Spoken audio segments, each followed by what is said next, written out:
अब आजकल के युवा पीढ़ी आपको बच्चों ले चाल मेरे भाई मोबाइल संस्कार हो रही तहसील में माएगा शस्त्र चंडी का पहला यज्ञ है। नवरात्रा करने के बाद हम बस बहुत अच्छा महसूस फील करते हैं। युवाओं को आध्यात्मिक और धर्म के प्रति जागरूक करने के लिए सबसे पहले सनातनी बनने की आवश्यकता है।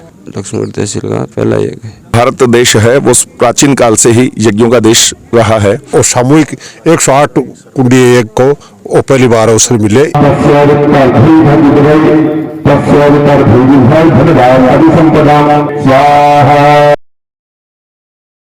राम जी नमस्कार, मैं अरुण और थे देख रहे हो जल को सीकर पर बहुत बहुत स्वागत है। आज मैं पूछ रहा हूँ सीकर के पीपली गांव में जगह के ग्राम पंचायत लागा है सीगोदड़ा। और अभी आप देख रहे हैं कि आपने पीछे तक एक दिख रहे होगो बहुत बड़े सो एक टेंट बना रखे, बहुत ही शानदार तरीके से बना रखे है। और एक अंदर 108 कुंडीय महायज्ञ जो चादर है बातचीत पकड़ांगा महाराज से और उस जगह लोग ही बन से कि कितनों की जरूरी है यज्ञ वगैरह करना और कितनी की आत्म शांति बन मिला है। सारी बातें पकड़ांगा तो वीडियो जो शेयर जरूर कर देना और लास्ट तक देखना। राम राम जी। राम राम साहब। राम क्या नाम बता रहा हूँ? जगदीश भास्कर। तो बताओ कि आज यज्ञ में बैठे हुए इससे पहले बैठे? नहीं, शुरू से ही दिल्ली के दिल्ली। तो मतलब आज से पहले भी होता को नहीं तो घर भी यज्ञ वगैरह कराया करता के हिसाब से घर भी यज्ञ कराया करता। नवरात्रा में सदाई करा हाँ। मेरे याद आने के बाद में नवरात्रा सदाई कर रहा हूँ और मैं यज्ञ मारा हूँ जो श्रद्धा सारू है और सामूहिक 108 कुंडीय यज्ञ को वो पहली बार अवसर मिले। इसलिए गस्सू ग्राम शू गस्सू का बाद शू बैठे शामिल हो बखत यो करना तो हमेशा श्रद्धा अनुसार चाहिए। बिल्कुल बात सही है। कोई करे कि 2 रुपया तो 2 रुपया को कोई नहीं योगदान कर सके, 50 ही तो 50 करो जो अपनी श्रद्धा है। बताओ कि आत्मिक संतुष्टि कितनी की यज्ञ करने बहुत ज्यादा, बहुत ज्यादा। इसकी कोई सीमा नहीं है। नवरात्रा करने के बाद हम बस बहुत अच्छा महसूस फील करते हैं और इसमें मालिक की दया से ठीक रहता है। ये जैसे बताऊँ कि कोई युवा पीढ़ी में कोई संदेश देना चाहो कि आजकल आप देख रहे हैं कि आजकल की जो युवा पीढ़ी है बात थोड़ी सी मेंटल जो स्ट्रेस है नहीं मेंटल स्ट्रेस भी मैं सहन कर पाऊँ। अगर नंबर वगैरह थोड़ा सा कम आ गए ही तो मैं सुसाइड कर ली तो क्या लगा कि बड़ सब चीज़ों में ये वगैरह अगर मैं कंटिन्यू ये चीज़ों में अगर मैं शामिल रहेगा क्या लगा कि थोड़ा सा मानसिक जो वो को संतुलन भी बढ़ाओगे।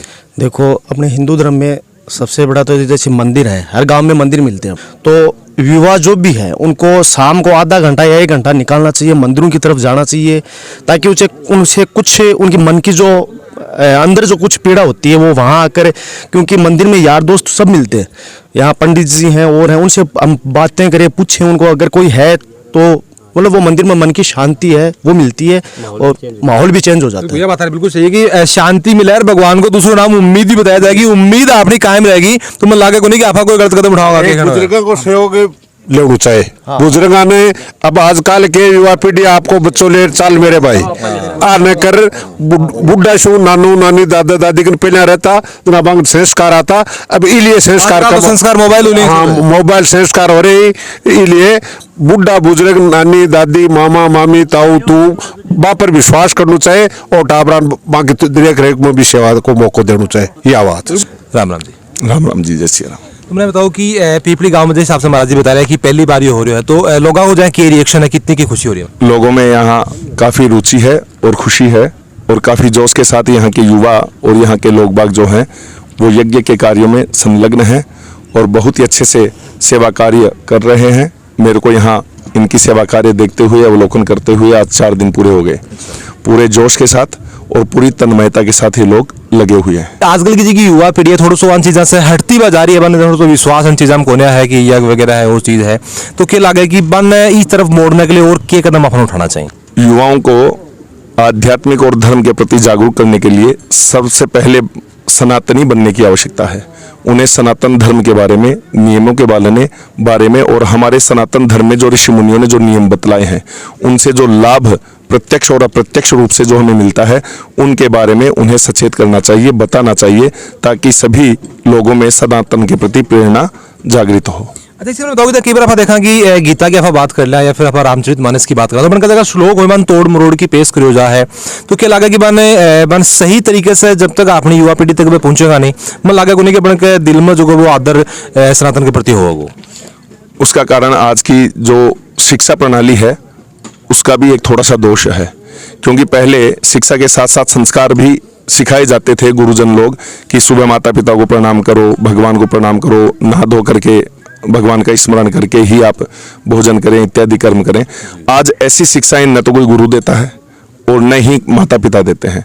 तो इसके प्रति ये समाज की एक उदासीनता है, उसमें आप और मैं भी उसमें शामिल हैं। देखो आप बात करें थोड़ी सी वेस्टर्न कल्चर जब से आयो है ये जगह स्कूल चाली में लगे कि जब से ये सब चीजें हटनी शुरू हो गई, गुरुकुल वगैरह सब बंद हो गए, तो क्या लगे कि गुरुकुल वगैरह दोबारा से शुरू होना चाहिए, सरकार ने के ऊपर ध्यान देना चाहिए? बिल्कुल, आज की युवा पीढ़ी जो है वो अधिकाधिक जो है पाश्चात्य संस्कृति का अनुकरण करती है।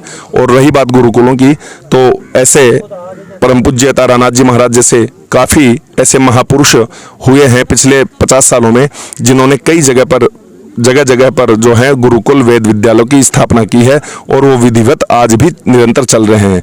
जैसे ब्रह्मपीठाधीश्वर काठिया परिवाराचार्य अनंतानंद श्री विभूषित नारायण देवाचार्य जी महाराज त्रिवेणी धाम जयपुर वालों के यहाँ पिछले लगभग 20 सालों से वेद विद्यालय का पठन पाठन का कार्य हो रहा है।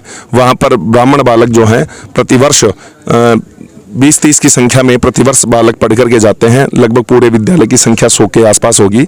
जैसे यहाँ राघवाचार्य जी महाराज हैं आपके यहाँ सन्निकट, वहाँ भी वेद विद्यालय गुरुकुल है, सरदार शहर में भी है। अब तो ऐसे तारानाथ जी महाराज जैसे महापुरुषों के द्वारा जगह जगह पर सनातन को बचाने के लिए, धर्म को और वेदों का पठन पाठन, वेदों को बचाने के लिए, इनकी रक्षा के लिए जगह जगह पर विद्यालय संचालित हो रहे हैं। साथ में बात करें कि हिसाब से प्रकृति ने भी इससे कितनों के फायदा हुआ है? देखिए, हमारा जो भारत देश है वो प्राचीन काल से ही यज्ञों का देश रहा है, क्योंकि हमारे धार्मिक ग्रंथों में यज्ञों के बारे में विशेष बातें बताई गई हैं। जैसे कि हम श्रीमद् भागवत गीता की बात करें, उसमें भगवान श्री कृष्ण ने स्वयं कहा है कि अन्नात् भवन्ति भूतानि पर्जन्यात् अन्न संभव यज्ञात् भवति पर्जन्यो यज्ञ कर्म समुद्भव। इसका तात्पर्य यह है कि अन्नात् भवन्ति भूतानि की अन्न के कारण से हम सांसारिक मानव जीव जंतुओं का पालन पोषण होता है, और अन्न जो है वो हमें बरसात से मिलता है, और बरसात जो है वो यज्ञों से होती है। यज्ञात् भवति पर्जन्य, बरसात जो है वो यज्ञों के कारण ही संभव होती है। ऐसी कई बहुत सी अच्छी अच्छी बातें यज्ञों के बारे में बहुत अनेक बातें शास्त्रों में बताई गई हैं। प्रश्न उनको पढ़ने का और उन पर मनन करने का है। और वास्तविकता भी ये है कि हमारे इस आधुनिक कलिकाल में विज्ञान ने भी कई जगह पर, आपने पढ़ा होगा कई बार समाचार पत्रों में, दूरदर्शन के माध्यम से, सोशल मीडिया के माध्यम से, कई देशों के वैज्ञानिकों ने भी ये खोज करके बताया है कि जहाँ पर हवन होता है, यज्ञ होता है, गाय के गोमड़ खंड से और गोघृत से जहाँ भी आहुति दी जाती है, वहाँ पर जो नुकसान पहुंचाने वाले जो कीटाणु होते हैं हवा में, आसपास के क्षेत्र में, वो नष्ट होते हैं, और उससे वातावरण शुद्ध होता है और अच्छी बरसात होती है। राम राम जी। जय श्री राम जी। महाराज एक बार बता दो मैंने कि कितने कुंड को जो यज्ञ चाल रहे है, और के लक्ष्य लेके चाल रहे हो कि भाई कितना दिन चाल रहा है, कब से चालू, थोड़ी जानकारी के बारे में दे दो। ये 22 मार्च से स्टार्ट हुआ और 30 मार्च तक चला गो। सहस्त्र चंडी हवनात्मक यज्ञ है, ये समाज की सुख समृद्धि के लिए। नहीं, पहले आप देखा करता कि कई बार बारिश नहीं आया करती थी तो भी के लिए यज्ञ वगैरह कराया करता है, कोई भी लक्ष्य लेके चला करता, तो वो के लक्ष्य के लिए करेगा? ये तो समाज में सब अच्छी प्रेरणा मिला, युवा पीढ़ी सब शक्ति मिला है, जो ये महामारी और आई हुई है उसके लिए भी। अच्छा, हम लोग एक साथ में कितना लोग ही जगह हमारे यज्ञ के अंदर 16 की? 108 आदमी रोज। 108 तो मतलब ये कुंड होगा कहना मतलब? हाँ। अच्छा, मतलब तो जोड़क साथ में बैठ सकेगा? जोड़ा साथ। तो कई लोगों का ये भी कंफ्यूजन रहेगी भाई सिंगल आदमी जो वो क्यों बैठ, कभी के पीछे क्या कारण हुआ? यो भक्ति को है, ये जोड़े से ही हुआ है। इस साल पहली बार करवा रहे हैं, फिर हर साल ही होता रही है? ये फर्स्ट बारी है, और गांव बसने के बाद में पहले पहुंचा है इतना बड़ा यज्ञ। तहसील में माहिका सहस्त्र चंडी का पहला यज्ञ है, लक्ष्मण तहसील का पहला यज्ञ है। तो लोग जहाँ खूब बढ़ चढ़ के भाग ले रहे हैं, खूब आ रहे हैं भगत, और भी आता रहेगा, दर्शन करता रहेगा। बताओ कि ये के अंदर चाहे कोई भी हिस्सा ले इसका है, या फिर अभी के लिए कोई रजिस्ट्रेशन वगैरह कराना पड़ा है? हाँ, इसके लिए अगर कोई इच्छुक है तो वो आके यहाँ यज्ञ में भाग ले सकता है, जो बिल्कुल ही निःशुल्क है। अगर अपनी इच्छा से अगर कोई देना चाहता है तो उसके लिए तो कोई मना नहीं है। बाकी किसी को वो नहीं है कि यहाँ ये प्रसिद्ध कटेगी, वो इतने रुपए देने हैं। जो आपकी इच्छा हो श्रद्धा से वो दे देना, और बाकी कोई भी आके बैठ सकता है। और जय मंदिर के ऊपर लिख भी रखे हुए कि ये मंदिर के पीपली गांव के अंदर कालका माता को जो मंदिर अभी को निर्माण है संवत 1749 में धर्मोजी डूकिया के द्वारा करवाए गए हो, और पीपली गांव जो को वो 1660 में करमोजी डूकिया ने बसाया हो, और जगह की बेरी गांव से आया हा। और बेरी गांव जो वो 1582 में ढोकिया गोत्र का जगह जाट हा, बड़ा कोई बसायडो है।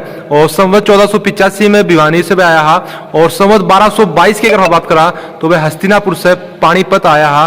और डूकिया गोत्र जगह बताया गया कि डेरू जी जगह ही बनका बनाया है। तो सबको ये कहना है कि आस्था अगर आप माना है या अगर आप करा तो प्रकृति के लिए तो वो सही रही है। साथ में बात करें कि आजकल की युवा पीढ़ी है, इन थोड़ा सा ध्यान देने की जरूरत है ताकि वह मेंटल स्ट्रेस अगर हो है तो उनके ऊपर है तो थोड़ा सा वैसे आप निकल बच सके। साथ में बात करें कि इनको सबको ये कहना है कि इनको अंदर हिस्सों लेना बहुत जरूरी है। थारी के ऊपर कह रहा है कि हर गाँव में हर घर में यज्ञ होना कितनों की जरूरी है। मन कमेंट बॉक्स में जरूर बताओगा, वीडियो जो वो शेयर जरूर कर देना है और जल को सीकर के साथ तारो प्यार यहीं बनाए रखो।